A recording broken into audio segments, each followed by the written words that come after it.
Hello, everyone. This is Randy and James with the Passing Wrong podcast. And we have another military guest here, Daniel Pace, who's transitioned out of the military recently and also just written a book. And so we're going to talk to him about a variety of subjects. But first, we'll just get like a background of how you got in the military and what you're doing now, Dan, and then we'll get into some other subjects. Awesome. Hey, thanks y'all for having me on. Very much appreciate it.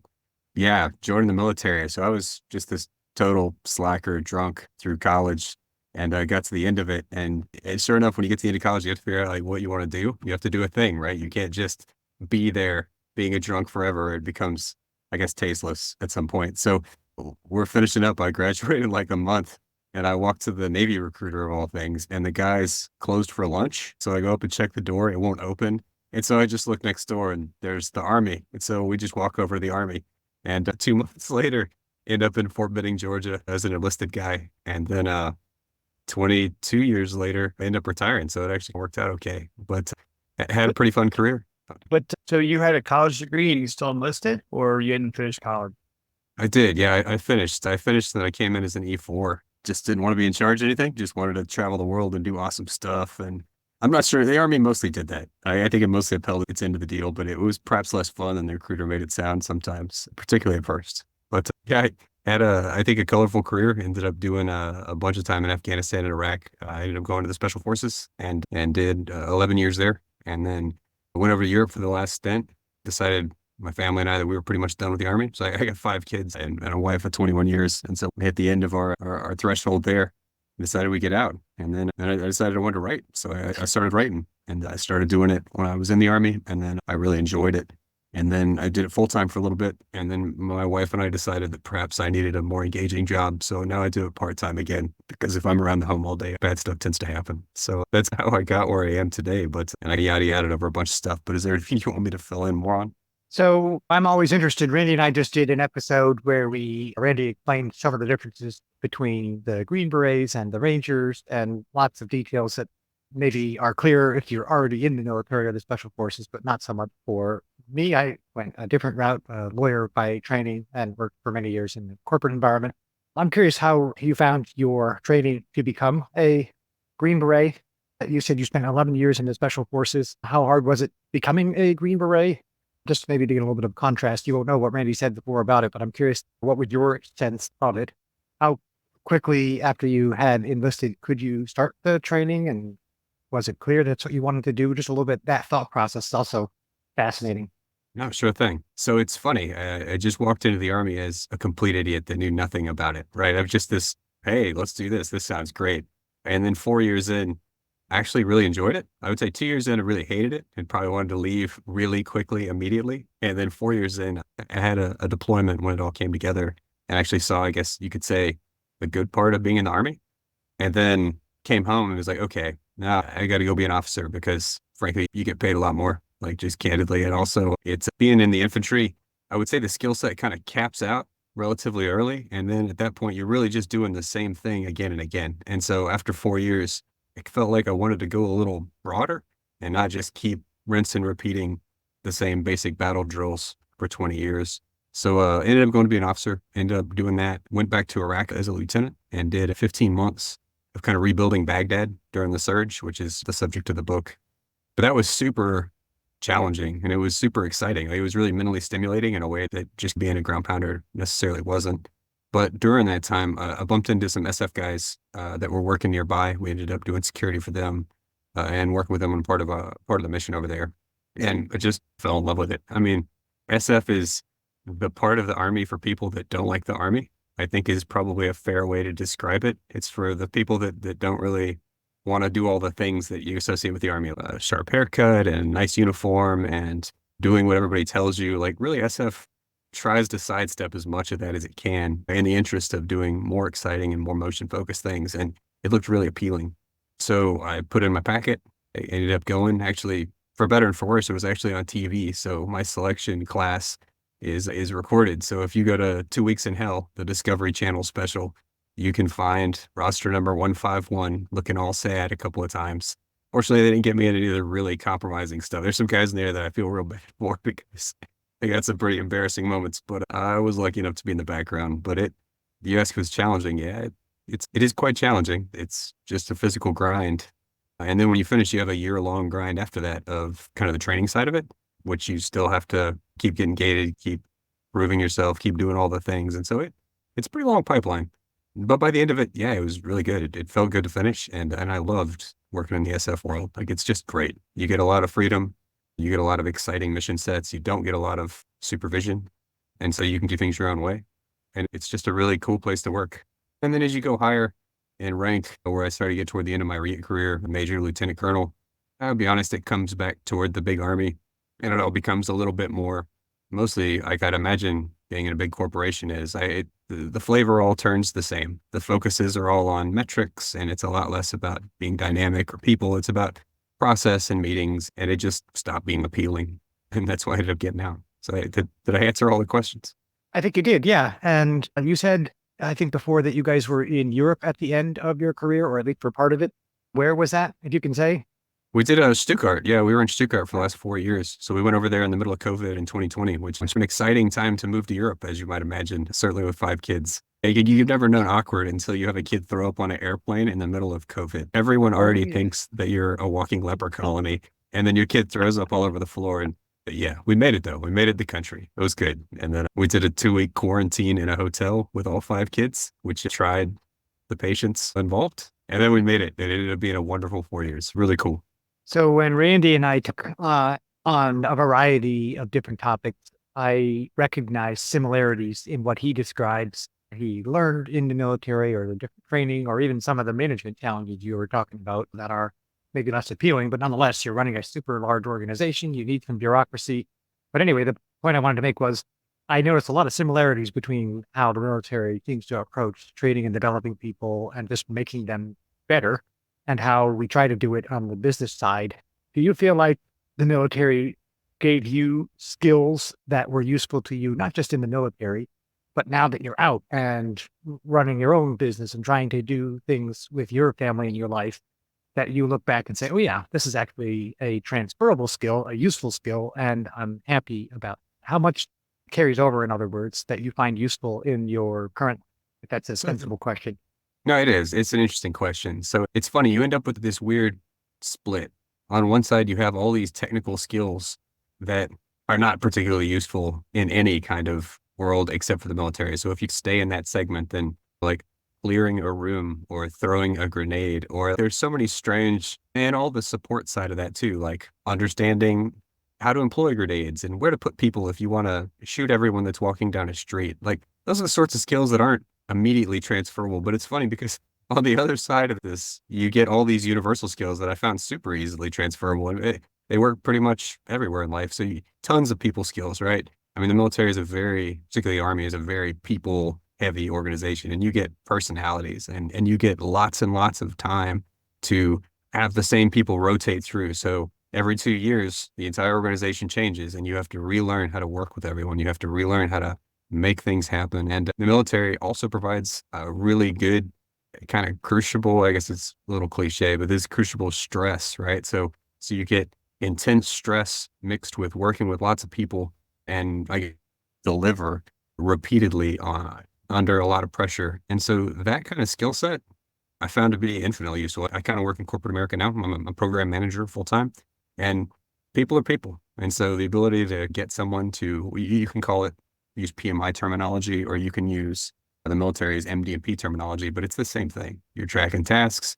You're getting people to produce even when they don't want to produce. You're maximizing outputs. And so a lot of it really is similar and easily adaptable, I guess. The Green Berets part of it extends that even further, because we often are working in other countries, other cultures. And so always going somewhere new with totally new faces and trying to figure out what makes them tick and how we can work best together and how they can best support us and how we can support them. And it's all the mutual give and take of the different cultures. Well, out of the regular Army, in the 90s, they definitely didn't do it. When we got into Iraq and Afghanistan, they were forced to do it, and some of them didn't do it very well. But because we were used to doing it, we probably did it better than most. and took a lot more away from it.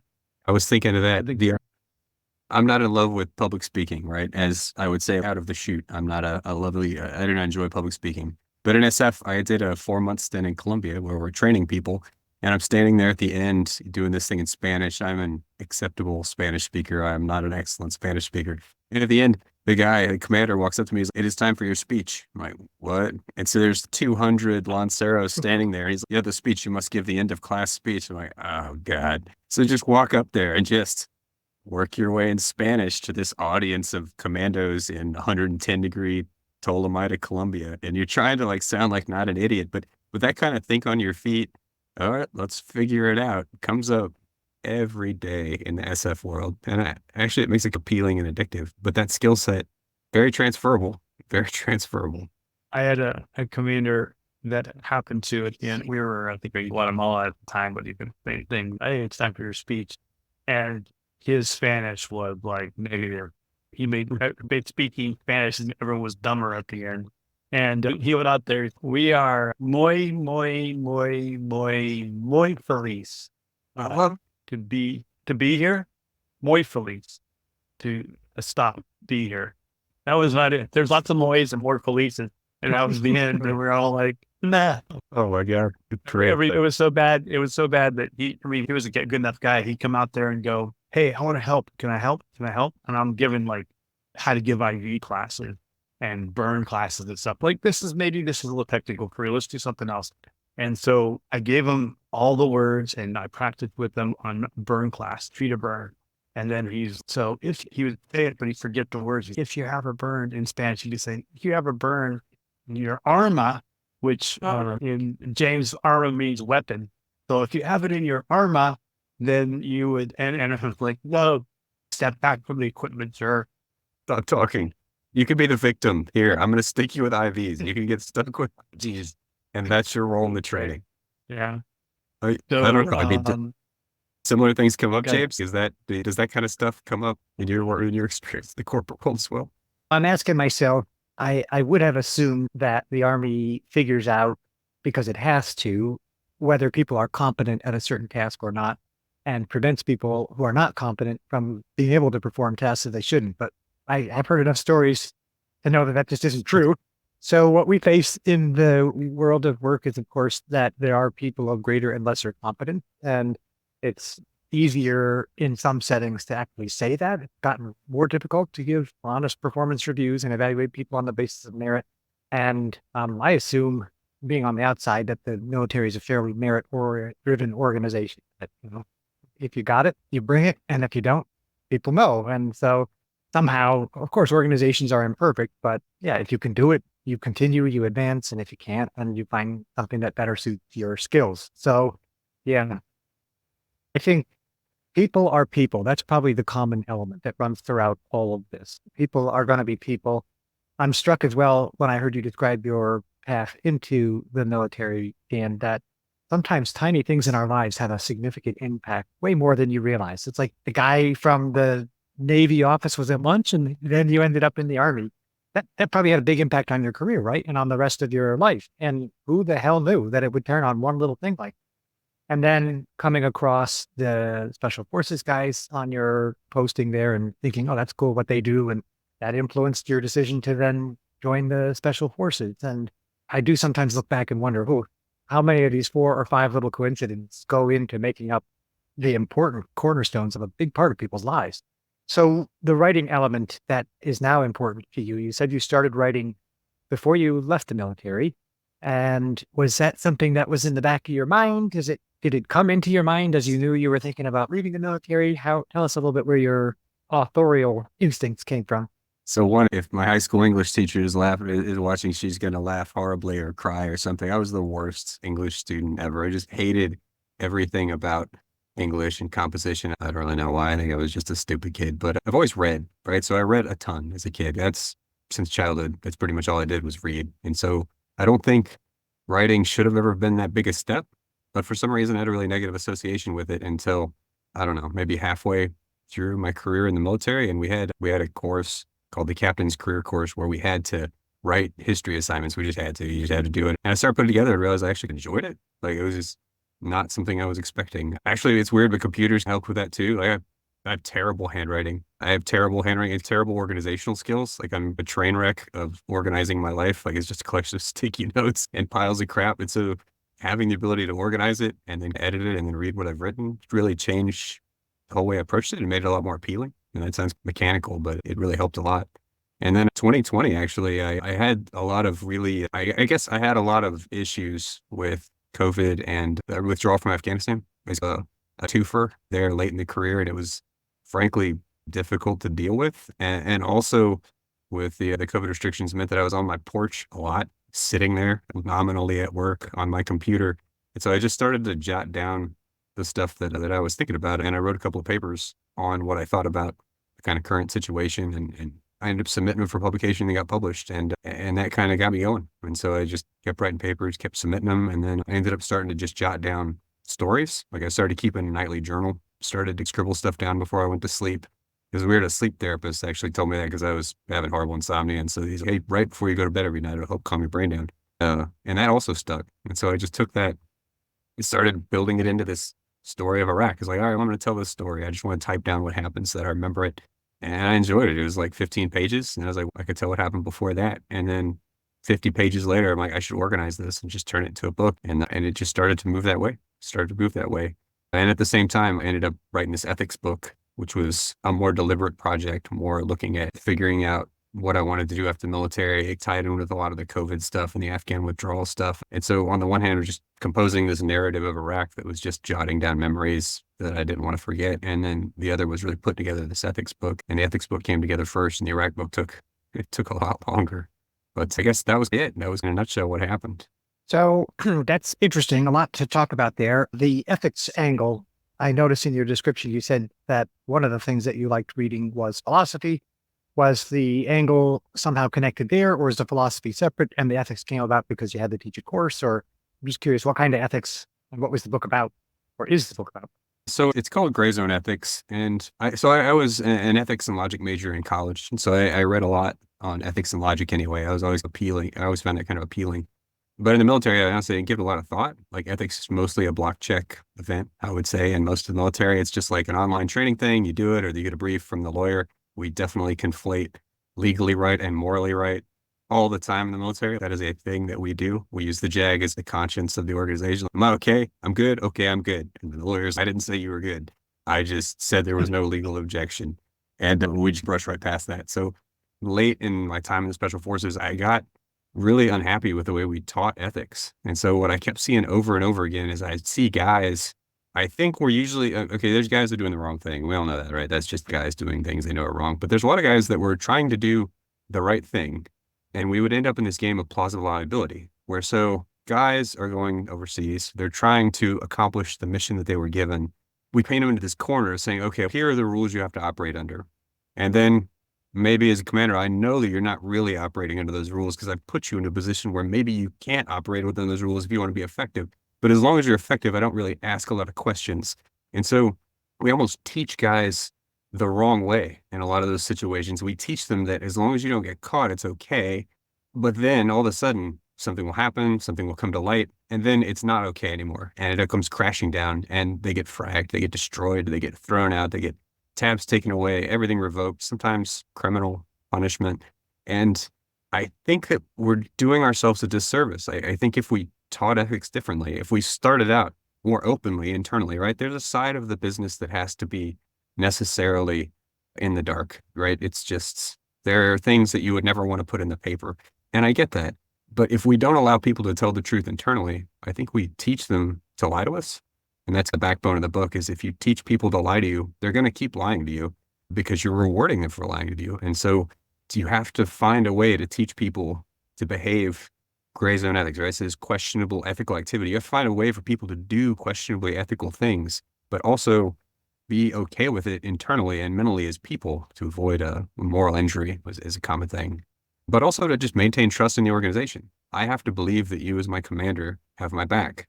But if I can't ever tell you the truth, and I know that if I do tell you the truth that you're going to punish me, that really undermines our relationship. And so I think we as an organization could do better about teaching people how to manage that and teaching organizations to communicate better. And I went a lot of places there, so I hope that was clear.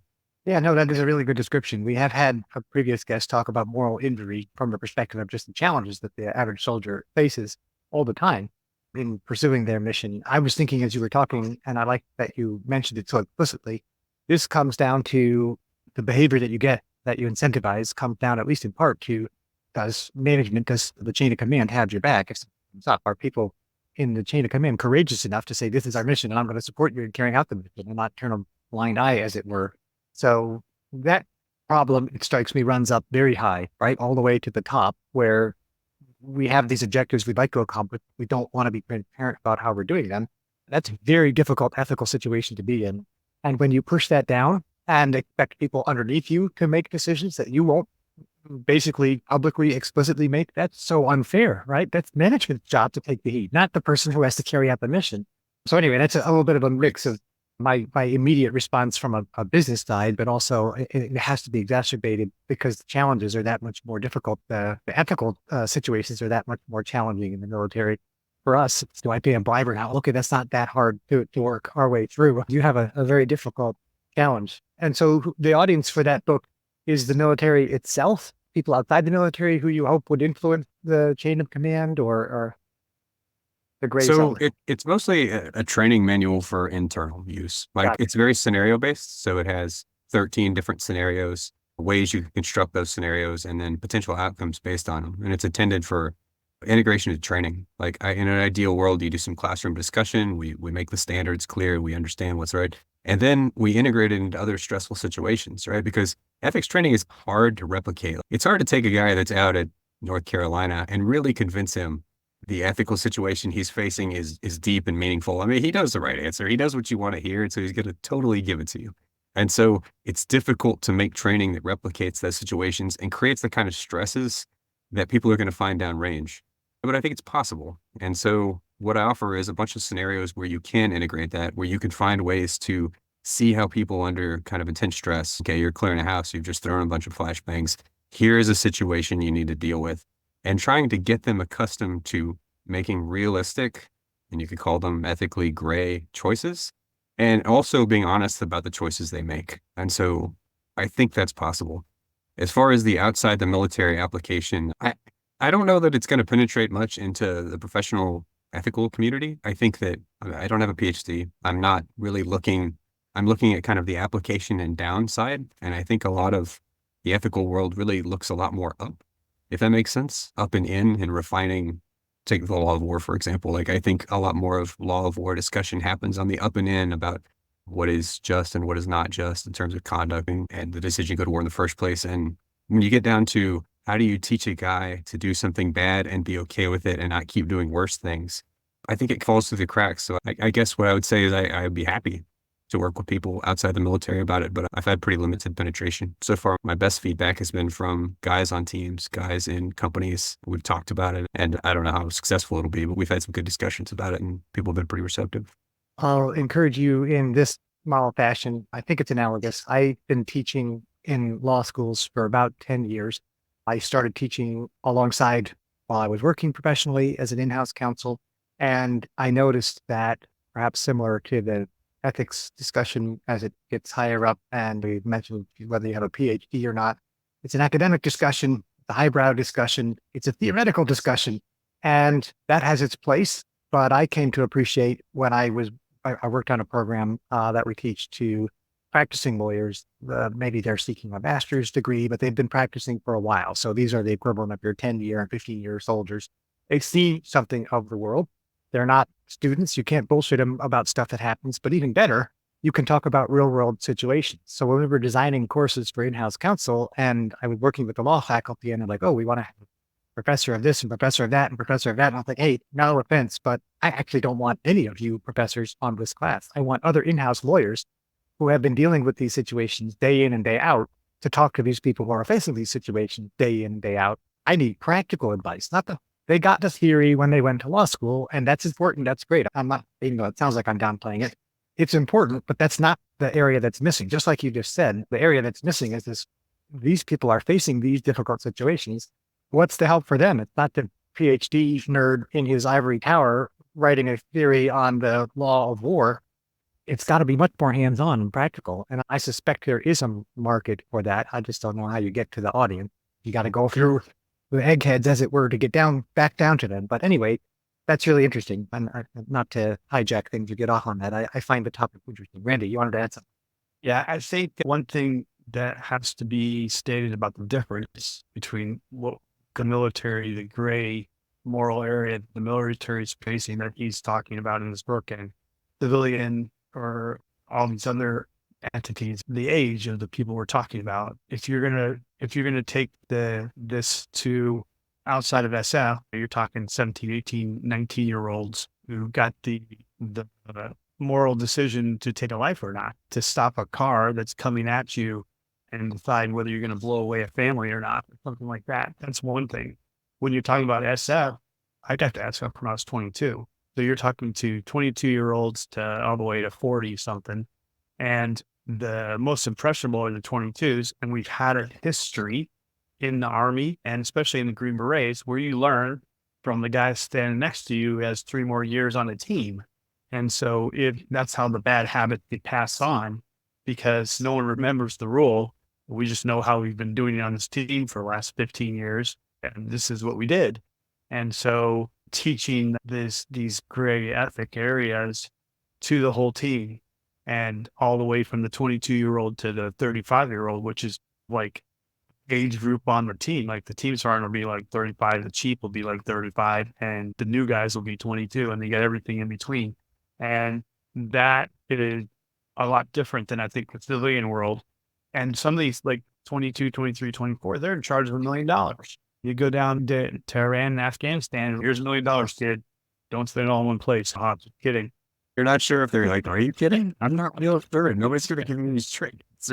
Are we kidding? Well, I mean, James, like when I walked into Afghanistan, the kid next to me, he was a little older. He's probably late 20s, 30. A duffel bag of $400,000. We can't even fit it in the safe. There's a gray area. How are we going to protect this money?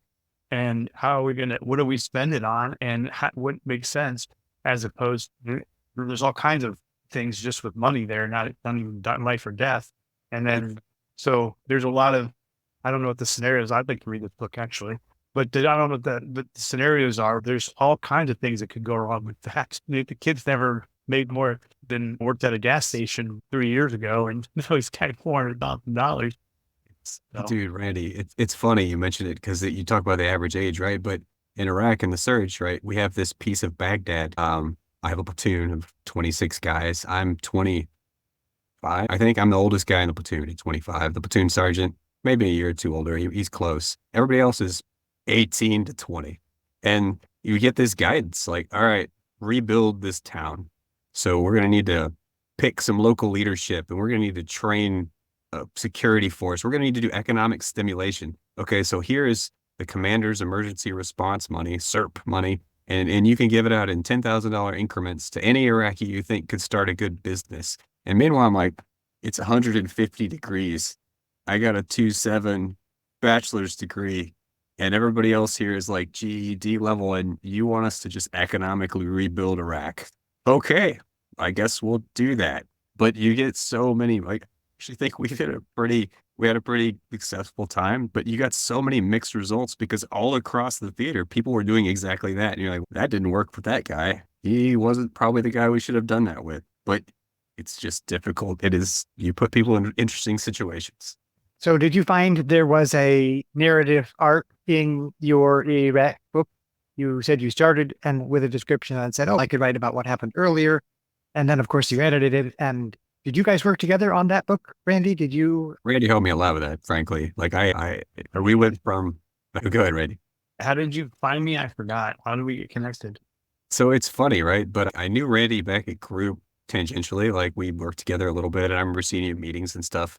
And then a friend of mine named Adam Karagoose, who is also, he's an NSW guy. So he's a SEAL and he's also writing, and he recommended you. He's his editor, Randy Searles, Sergeant Major. Randy Searles is an editor and a sci-fi writer now. Like, where did it come from? Like, never put that together in my mind. I shoot you an email. It turns out we're both living in Europe, which time zone wise made it really easy. And then we just started talking.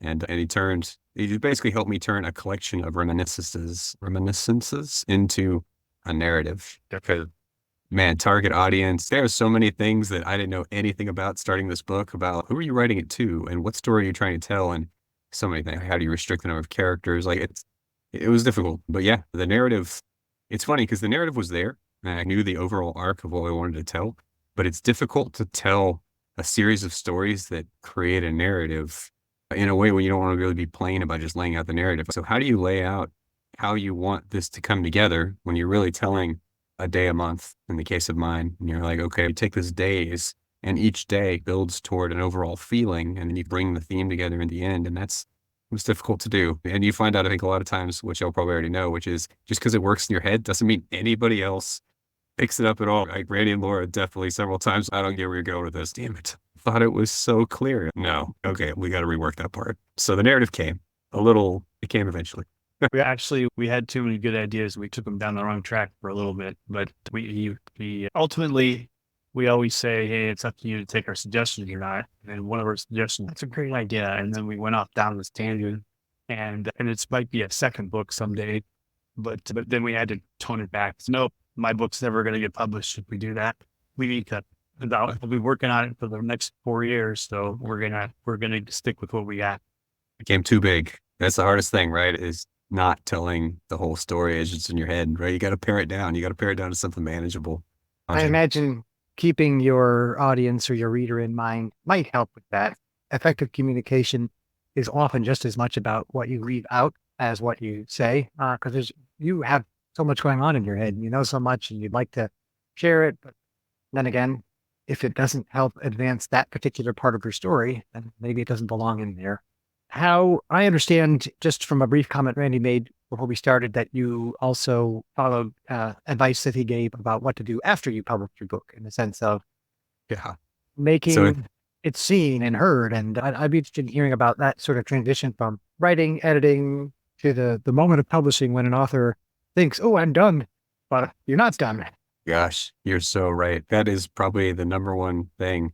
The Passionately Wrong, right? The title of y'all's podcast. The number one thing I was absolutely wrong about was I'm going to write a book and then that's it. I wrote the book and now I can go on to the next project. It's 20% looking back of the actual work was just the getting it all down on paper, and then the polishing, the editing, and the work after that never really stops, right? So Randy and I talked a lot about like different ways to publish, different ways to get it out there if you were going to self-publish. I did end up self-publishing. I actually have a friend she's older. She's a lot more in the traditional publishing world, but she bumped into this case where she could no longer, like her book went out of print and she could no longer bring it into print because she didn't own the rights to the book. And that was just this horror story. Wait, that's what that means? Like when you publish, you risk losing the ability to control your stuff. For me, that was a huge deal killer. Like no. So however it was going to work, I'd rather just put it out myself and see how that goes.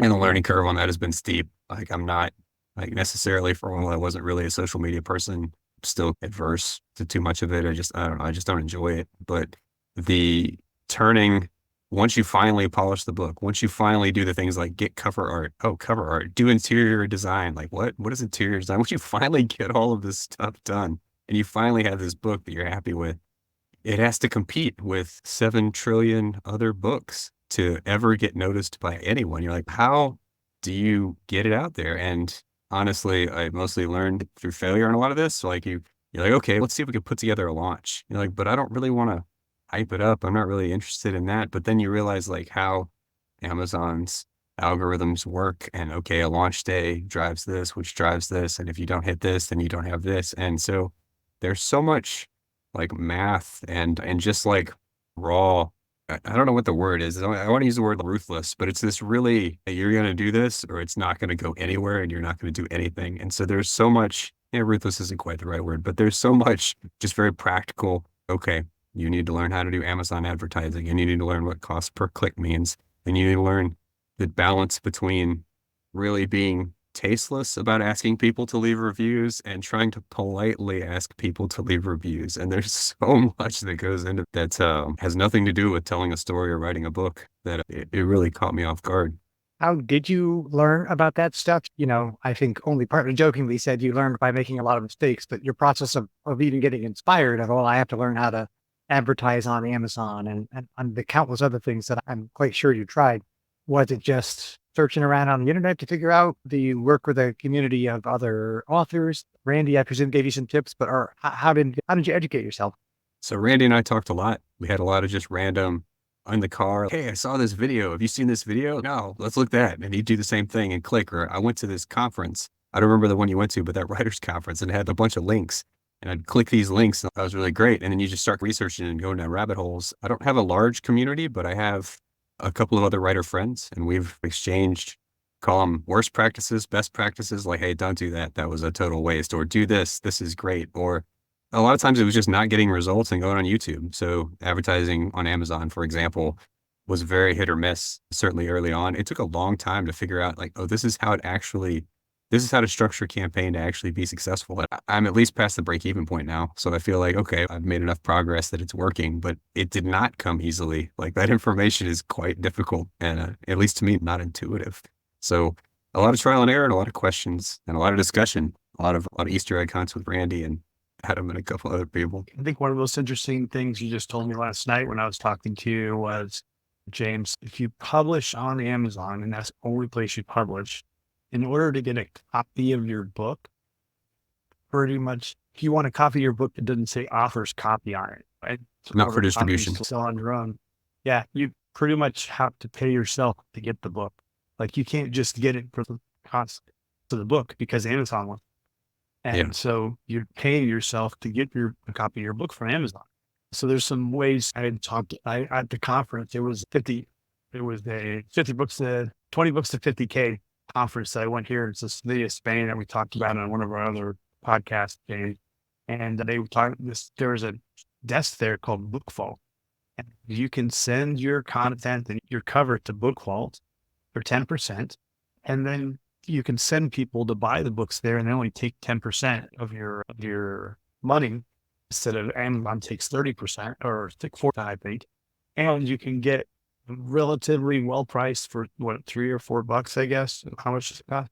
Yeah, it's a $3 or book vault. $4. You can get a copy of your book. It's great. And I don't totally want to crap on Amazon, right? I mean, because I do think that they've allowed self-publication in a way that just didn't exist before. So I don't want to sound like I'm beating them up, but yeah, they are very much, if you buy it on Amazon, it's awesome and it's a great deal and it's easy to market. It's great.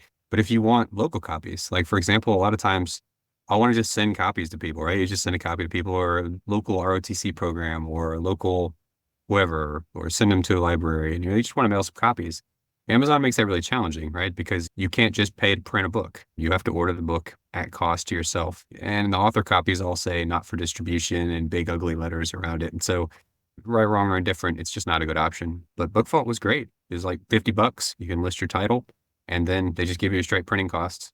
And in this case, like a 300-page paperback is 3 and some change. And a 350-page hardback was $7.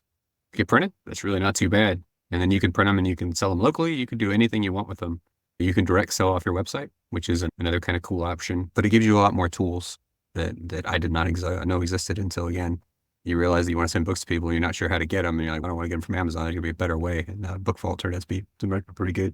So you mentioned social media, you mentioned your website. What would be the main vehicles that you think, in addition to the service providers, Amazon, Book Vault, but the things that you had to set up and that you spend time maintaining? I presume you have a website. What's your social media channels that you're pursuing? And what else would fit into that portfolio of stuff that you found to be effective in distributing and marketing your work?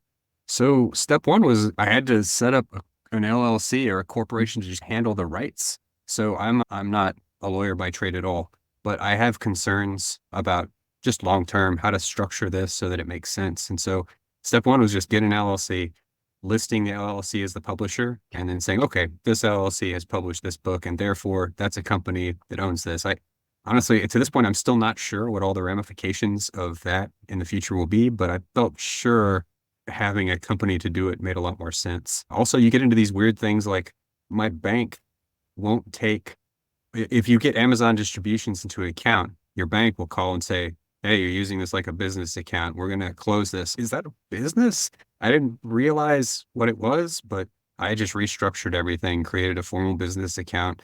And then, of course, tax purposes, you have to start figuring out how all that works. And that, again, once again, trial and error. Like once you get all the accounts canceled and the gangs, we're closing your account in 30 days because you're using it as a business account. Like, oh God, what?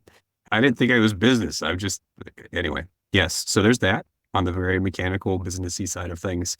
And then you have to set up all the accounts that go with the advertising stuff. So Amazon requires you to set up an Amazon advertising campaign. If you want to do Facebook ads, you have to go through Meta and set up a Meta advertising campaign, which I'm still struggling with. I am not a master by any stretch of Facebook ads, although I hear they're good. And then social media wise, so it's funny. I use LinkedIn, right? Why? Because I don't know, because you're leaving the army, you're supposed to get LinkedIn. So I use LinkedIn and it works okay. I feel like it's kind of maybe old retired army guy Facebook sometimes, like that's what it feels like, but that's okay because I'm an old retired army guy. And then I built a web page. It's funny because the way we get to these things, but I ended up building the web page because I wanted to do direct sales because direct sales are more profitable than selling from Amazon. And also because anytime you direct a link through your webpage to Amazon, you can get a small kickback of money there. And also if you want to do anything like speaking or consulting or teaching a course, right? Because I run an ethics course too. You need to establish a place for people to click and find you and have some kind of credibility. It worked nicely because my oldest son at the time was 16 and he was getting into web design and cybersecurity. And he's actually leaving for that this year for college and he homeschools. And so, you know what? As homeschooling, you're going to build me a web page and I'll make you a 5% owner in my LLC and you're going to do this. And so he does all of my business stuff. And in return, I show him how it's going to benefit him in the future to try and teach him like, okay, how does revenue work? How do expenditures work? And so it's been interesting, but again, trial by learning, right? It's just all figuring out as you go. Lots to learn. Some would call that child slavery, but you can call it homeschooling if you want. I call it a family business. It is a family business, Randy. He's a 5% owner. One day that could be worth hundreds of dollars, hundreds. I started writing for fun when I retired from my professional job and I experimented with different sites. Randy was the one who got me to figure out how one of them worked, Medium, and that's become a giant sinkhole of time in the meantime. Thanks to that, Randy. But what I observed is you talk about your book is competing the moment you publish it with 7 trillion other things. And it sounds like an exaggeration, but really the outpouring of content from humanity at this moment in human history is unprecedented. The ability of people to get their words out and their songs and their videos and every other creation that people undertake is just fantastic and amazing. And what I observe in that mix of just pure content creation is also some people doing, I don't know what the right way to refer to it is, meta creation. So that is, all right, in this competition to figure out how to get an article read or a book read, I went through all of this and I created some learning. And instead of just focusing on only my book, I'm also going to describe and monetize my process for here's how I learned how to self-publish my book. Here's the 10 steps I got to develop a LinkedIn brand for military or ex-military. So in a way, the learning process that you've gone through also has a value, not just to you, but to potential other content creators. Have you given any thought to trying to monetize your experience and your learning? The only reason I'll say no is it's just not, I guess it's not why I write. Like I enjoy the meta process for my own use just because I want the book to get out there. I really want the story to get out there. And I just enjoy, I guess, playing games, which is what it feels like. But I don't know. That's not how I enjoy writing. Honestly, I would like to monetize my writing. Sure, we'd all like to be writers and that'd be great. But I don't really write for maximum earnings. Like I think I read a hilarious Reddit thread that said, here I am struggling to write this great novel, but if I just wrote a 15-part series on a sentient chair that takes advantage of women, I would actually sell far more copies because it's apparently a famous story. I'm not familiar with it, but apparently it just makes millions of dollars and it's just this train wreck of garbage and it's way more lucrative. So I write to try and tell a good story and I hope to do that, but I don't think I would enjoy the process of capturing all of that information in a way that was easy to convey. I don't know that I necessarily have a strength for it. And so I'm happy to talk about it, but I don't know that it would ever be a thing that I would do for profit. I observe that people are more or less thoughtful about their own motivation. They can be very focused on the practical task of how do I get this thing done? How do I make more money from this article? How do I optimize this piece of the process? And just like you need to figure out from what I've heard you guys talking about, who's my reader, it helps a lot for a writer to be honest about their motivation. What am I doing this for? Am I writing for posterity? Do I want my kids to read this? Am I trying to share good ideas? Am I trying to make as much money as I can? And I'll write any damn thing that makes me money. People's motives differ. And I think being honest with yourself is the way that you're a good boss to your own person and say, this is why I write. I'm happy if I make money. I want to make a living. But if it ceases to become fun, if it ceases to engage me intellectually or whatever your motive is, if I hear you saying things like that, then it is very easy to get caught up in a metric, right? To get caught up in the things that other people focus on. At some point, you have to say, all right, this is my balance. I'm going to do it in this way so that I have enough time that I spend doing the things that I enjoy. I think life should also bring with it fulfillment and joy, which is not measured only in the amount of dollars that flow into your account after Amazon pays you, right? So I like that. And it's a mature realization, right? Maybe a little bit different than the people who are in their 20s, just starting out saying, and this is how I want to make my money. I want to be an influencer or a content creator. I get that they need to be pretty ruthlessly focused on the income generation side. You said Right. work full-time writing, and then your wife said, hey, hold on a minute, this isn't going to work. And then you work part-time doing something else. But I thought I heard you say when you described working as a program manager that you're working full-time as a program manager. Did I hear that right? So you've gone from full-time writer to full-time program manager, but who also writes, and probably a lot. Yes. So how are you managing your time? So it's funny, right? But I write to fill in the gaps. Like I know people have different processes for how they write and when they write and what they do, but I'm really just a half-hour a day writer. So there's a sweet spot to me, not first thing in the morning, but before lunch, definitely, where I'll usually just feel clear-headed and ready to sit down, like after the morning cup of coffee, after the workout. Okay, half hour, sit down, write whatever I'm writing, either scribble on the chapter of whatever I'm putting together. Right now, I'm writing the prequel to the Iraq book, so I'm just jotting some notes down on that, or just put together a quick couple of sentences. Like I do a weekly blog on hormone replacement, and so I put a couple of sentences in there. That's really it. And then I just go back and I do my job the rest of the day, and I find that's just the best way for me to put it down or to get ideas on paper. Usually they'll come together at night when I'm working out or when I'm walking around or when I'm going to sleep. I'll find the ideas kind of start to stitch their way together, and then sometimes I'll forget them, and that sucks. But mostly I try and jot them down, and then the next day, really, I find often they just capture them and put them on paper. But it's funny. But writing full time isn't. I'm going to try and say this right. It doesn't. I need like some tension on the rubber band of my life, or I'll slack and be lazy and just wander around aimlessly. And so, having a full time job, I find actually creates enough tension and structure that when I write, I feel like, okay, now I can write. I'll put it down, blah, blah, blah, blah. But then I can use up the energy and chase shiny objects and all the other silly stuff that goes into a normal day of program management. And I find that combination to be really structurally satisfying. If I just sit and write, I'll get fidgety. I'll get bored after a while. It'll work for a few days, but then I'll get bored, and then I'll go take a kid and we're going to go to the park. I'm trying to teach the kids math. You're like, is that bad that I went to the park? Like, I'm taking my kids to the park. That's good, right? No, they need to learn math. So you could take them to the park later. And like, you need to leave my house. Yes. Okay. I agree. I need to leave. So that's the kind of silly narrative version of how we got back to, I'm going to work full time and write part time.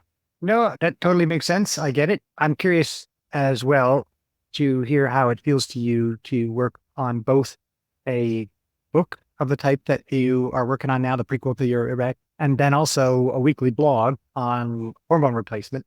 They seem like two different activities to me. The one is a bigger thing that you're writing in pieces. The other one, probably you get anyway, and are they different? Is it the same? How do you feel about those two different activities? Are some days you in the mood of book writing and other days you're in the mood of blog writing, or because it's a weekly blog, you're always in the mood for finishing that update? How do you balance those two?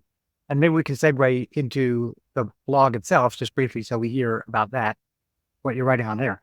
Sure. So I would say they mostly fill different niches. Like in this case, the blog, it's just a Substack blog tracking I started a 6-month testosterone replacement therapy to treat like TBI and a bunch of other issues that I had going on. And there's a lot of, it's a weird topic and people don't talk about it a lot. Like some people in the community will talk about it. A lot of guys are sensitive talking about it. And so I think my hunch, I'm not a professional at any of this, but my hunch is that there are a lot of guys who get stuck in this downward spiral and whose lives fall apart after they got out of the military. And I think one of the reasons that happens is that there's a lot of physical deterioration that happens around that same time, right? You leave the Army around your mid-40s. A lot of other things happen in your mid-40s. And as all that stuff starts to compound and you hit like this kind of midlife crisis period and you hit your physical health kind of waning down. And by the way, you just lost your big sense of purpose because you left the army. I think a lot of people struggle through that period. And if they could make it through that period, obviously veteran suicide is this huge thing, but if they can make it through that period, they could come out and be fine and find the way for their lives to function and find everything would be all right. I don't know that they necessarily have all the options available or understand all the options that could fix that. And so I so far had a pretty positive experience with the therapy, but when I started, I wasn't sure whether I would or not. So I thought, well, you know what, I'm just going to document this and I'm going to say, here's my experience. I don't know if it's going to go great. I don't know if it's going to go terribly, but you can use this as a data point. If one, you don't know anybody else that did it, or two, you're just not sure what it's going to do, or you don't feel comfortable talking about it. Here, read this. You can read my experience. You can see what I did. If it works good, great. If it works terribly, then you can laugh at me and that's fine. But I wanted to capture that. And I thought it might have some benefit. To your first question, I know I'm answering backwards here. It does scratch a totally different itch than narrative writing, which has a lot more in common with drinking a beer with a friend. I actually have a chat group set up with the old guys that were in the unit back then, and we chat about it and bullshit. And then you go, haha, you remember that thing? And then I'll go write that story and capture it. And so that's a totally different feel. The other feel is almost more, I feel sometimes like Jane Goodall. When like looking at this, oh, what happened this week? What can we talk about there? Like, oh, weight gain. Oh, this. Oh, wow, a lot of energy. Or just trying to capture those data points and figure out a way to structure it to capture the data points. What do you even write about? Like, how do you objectively quantify and capture something that's really very feelings driven? I feel good. Like, how do you measure that over 6 months to know if it's working? Because you're chasing a feeling, it is very hard to know whether, what do they call that? As your bias starts to change toward the thing that you're experiencing. So you can kind of work yourself into, you get a little unhappier every day. And as you get a little unhappier every day, you can get totally used to it. And you never realize that you got unhappy. Like you're way unhappier than you used to be. You don't even know because you're chasing that feeling down. I wanted to find a way to avoid that tendency by capturing some objective metrics so I could tell, am I just fooling myself? Is this working? And then communicate that to other people. So it's, I guess, just a totally different writing problem, if that makes sense. Like it. Oh, yes. How you chose Substack for that, you said. Why'd you choose them? And how's your experience been? How long have you been on there? And do you find that readers who maybe find you and subscribe to you there, are they also potential candidates for your book? Or is there cross-pollination? In other words, is that, even though you didn't send up for that purpose, is that a marketing tool that you're now finding yourself leveraging more? Or is it really just, that's my blog and all the other is separate? I definitely see cross-pollination there. I went with Substack because, again, my friend Adam, in this case, he started a Substack almost a year ago because we had this deliberate conversation of the two ways we were going to look at writing. He's, I'm going to start this up. I'm going to do this kind of thing. I'm going to write on it. I was like, I really don't want to do that. I really want to just write my story. This is back when I wanted to just traditionally publish. I wanted to just submit it and not really have any exposure. I just wanted to write. And as we got along, really enjoyed reading his stuff. I've seen a lot of other good material there and I like the structure. So I was like, you know what, check it out. And so 6 weeks ago, when we first started this treatment, I was like, you know what, I'm going to document this. It's going to be great. And so I just clicked on Substack and it is super user friendly and intuitive. It is very easy to create content on Substack, which is great because one thing I don't want to do is learn a whole new system and spend a whole lot of time like mastering this other skill set. Like I got too many skill sets already. As I got into it, I do see what I would like to do is, this isn't necessarily a defined project. So I'm going to do a 6-month basically blog on it because that's how long the treatment lasts. And then there's no real reason to blog on it past that. I don't think it will be interesting because it will just be repeat data. What I want to do is I want to hand this Substack over to publishing the next book as a serial. So I'm not sure how that's going to work, but what I want to do is take the scenes of the prequel and publish them on a monthly basis to say, okay, let's take the base readership here that I got from this Substack, probably mostly military guys, so probably not thoroughly uninterested in the topic. And I'm just going to start dropping the scenes on there as drafts, one every couple of weeks or a month or whatever I can end up producing, and then use that as a way to build readership for the book and lead toward a release in a way that I find more palatable, right? Because we talked earlier about how I don't really want to do this like media bombardment thing. It just sounds awful. Like I love people that can do it, but I don't want to. But this seems like a fun way to, one, create the content and generate a little internal motivation as it goes. Oh, I need to get this thing done because I need to get it up in the next month. And also, oh, people enjoyed reading about it or they don't enjoy reading about that. And then also generate kind of readership for the book before it's out. So that's my hope, my medium-term plan. He hasn't asked it yet, but I have a service where I review your seeds before you publish them? I will definitely bring you into the process when we get a little further along, but not yet on this one. I got to get a little further along. It's not ready for external feedback yet. Oh, it's The such a question different is, story. It's such a I different think, story writing about being a 20-year-old enlisted person than being, it's going to be a different book. Yeah. I'm sorry, Rob. What were you saying, James? no, just I'd be interested in both your views on the issue of, I for sure believe it's possible to seek feedback too early and kill your creativity and sort of that spark that you feel, and it's, I must write this. I want to write this.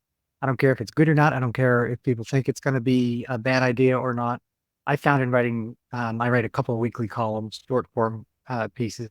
Oftentimes, I'm a bit of a contrarian, so I'll write things that I know are going to annoy people, but I don't write them to annoy them. I just write them because that's how I think about them.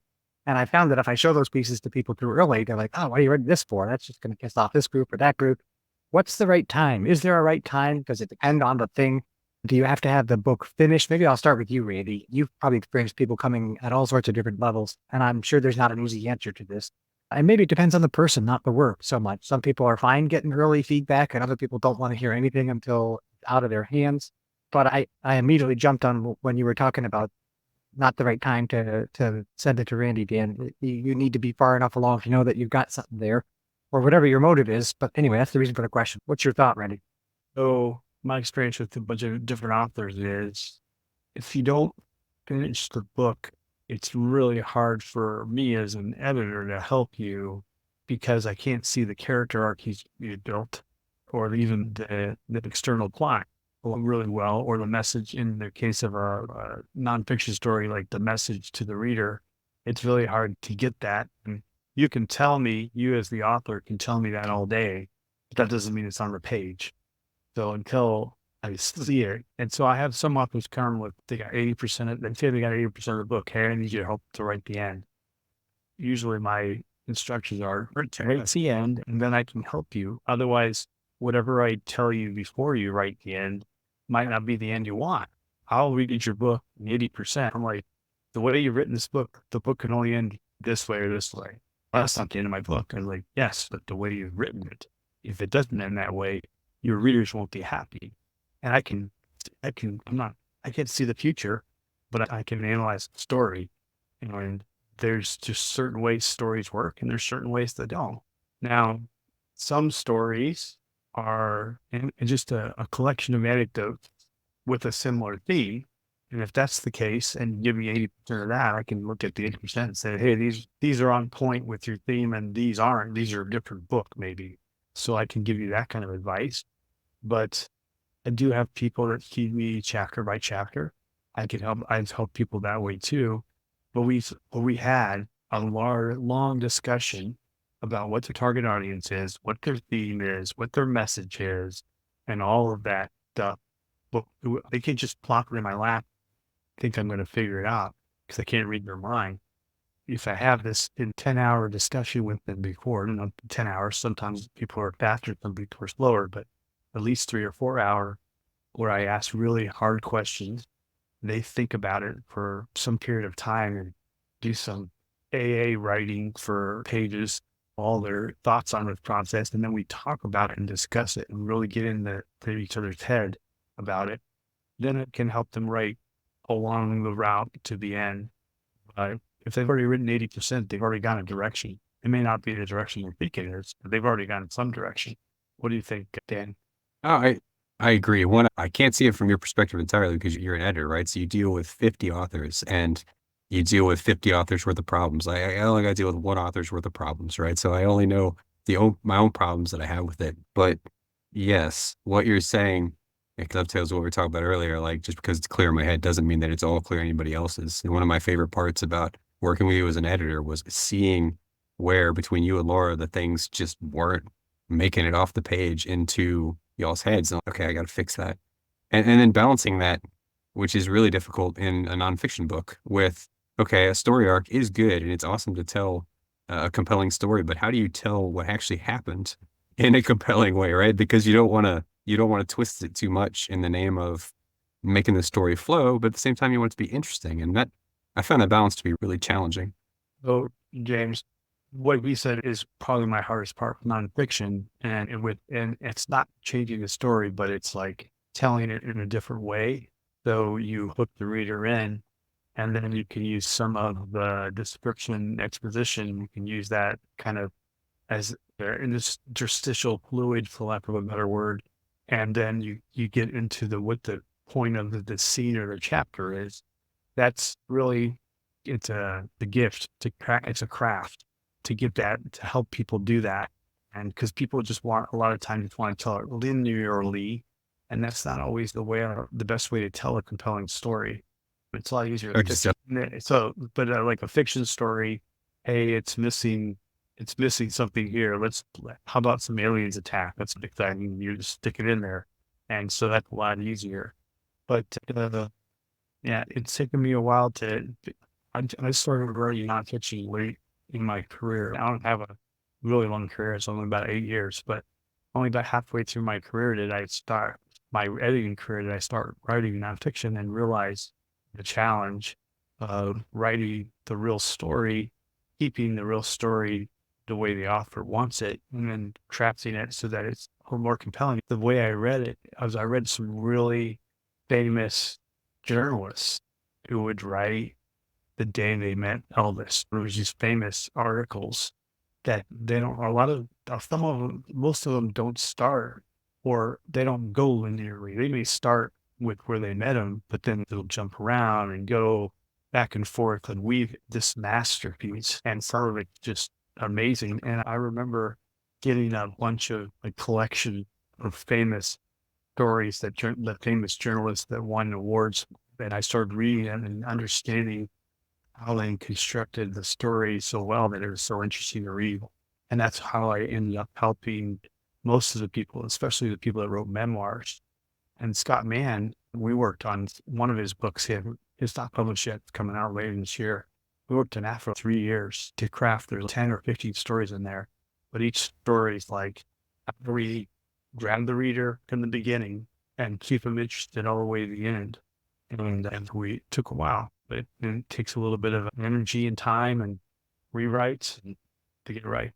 It's funny, but you said something really important. Like, how do you have to balance getting the story right with getting the story that the person wants to tell, right? Because there's so many different reasons for capturing this stuff. But I mean, one of the big challenges writing the book that I wrote was I want to tell this story so that the guys that were there can read it and really feel like the story was captured right by them, right? And so it's also, like you said, I think it's compelling in and of itself, but only if you tell it right. And so how do you do that and also pay tribute to the people that were involved? You don't want the people to read it to feel like that's not what happened. That doesn't make any sense. That's not what I saw at all. And so that's also a really intimidating part of writing, I think, is that once you throw it out there in the nonfiction sense, in this case, you can have 800 people that can fact check and tell you if you're wrong. And I found that to be, so far, knock on wood, every person's responded very positively. But that's a scary part when you throw it out there. Like, am I wrong on this? Am I way wrong? No matter how many times you talk to people, you're never going to get the answer. Yeah, I read It's a funny column. because- Go ahead. It's funny because probably 50% of the people I'm writing for are military with some kind of PTSD problem, people that are older than 80 and former drug addict. So at some point I realize I can make some of this up because they don't remember it. I just got to do the research. I mean, at some point I do some research because they're like, dude, we just did this interview yesterday and you told me this. He's like, I did not. I was like, I have a recording of it, man. This is a direct transcript. You said that.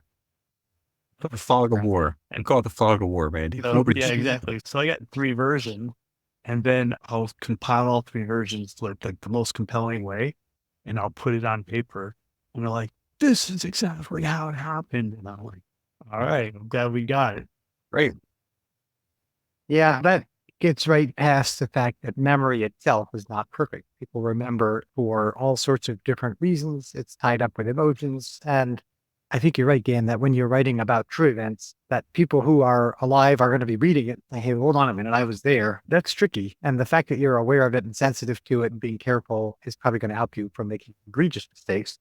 I sometimes fall into a slightly different problem, which is exaggerating for effect to make a point. I'm writing about a thing that happened and it's a work-related thing, but to make it interesting and engaging, I might course, I might exaggerate that how extreme it was or how I felt about it at the time. And then sometimes someone reading it says, "Oh, I had no idea that you were on the brink of suicide because of that tough negotiation. It wasn't really that bad. I'm just trying to make a point." I mean, Yeah. good storytelling does have to be emotional, right? It has to grab people in a way. What makes it interesting? Yes, the subject matter, but because I think the best writing is always because people see themselves in that story. Not that they're literally there, but that they say those emotions are real, they're credible, they're something I follow. That's what a person would do. And so good storytelling is not always rational. It's emotional. There's some from about the heart that has to come out where a reader can say, "Oh yeah, that's credible." Anyway, we've wandered around a fair bit. I think we have covered what I was hoping we would cover.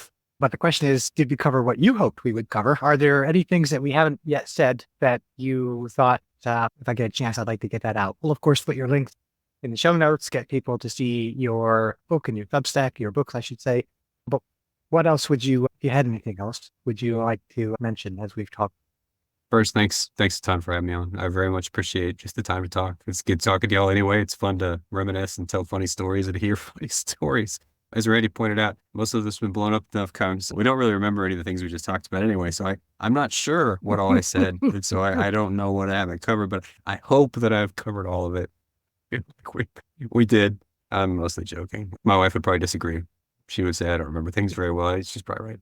But no, I do feel that we've covered it all. I've enjoyed the conversation. If you want to talk about anything, let me know. It was just fun for its own sake. Well, pitch your book. I got a signed copy here. So it was what it was. I'm sorry, I didn't say Daniel the Pace. title of my own book. How dumb is that? Like, how I can't even market my book successfully. It's horrible. But yes, it was what it was. What's your webpage to? DanielVPace.com. Just DanielVPace.com. It's as good as an 18-year-old can make it. It's not too bad, but it's a good homeschool project. And your Substack? Ooh, I'm gonna have to put that in the show notes. Like, I know that it's called Yeah, we'll Dan put that link down Substack. there. I bet money there's a lot of Dan Substacks out there though, so I'm not sure how to create it. I subscribe. I'll get it to you or Jane. Yeah, I'm woefully unprepared. See, I'm just terrible at marketing, so I need to get better at all this. There's something to be said for a humble author. So tell me, Dan, I really appreciate it. Oh, yeah, it's our pleasure. Hey, thank you. My pleasure. All right. Thanks a lot, Thanks, guys. everybody. Yep. Yeah. We'd love to hear what you think. Please comment on the show and share your thoughts. We read all the comments. And thanks for joining us, and thanks for subscribing. See you next time.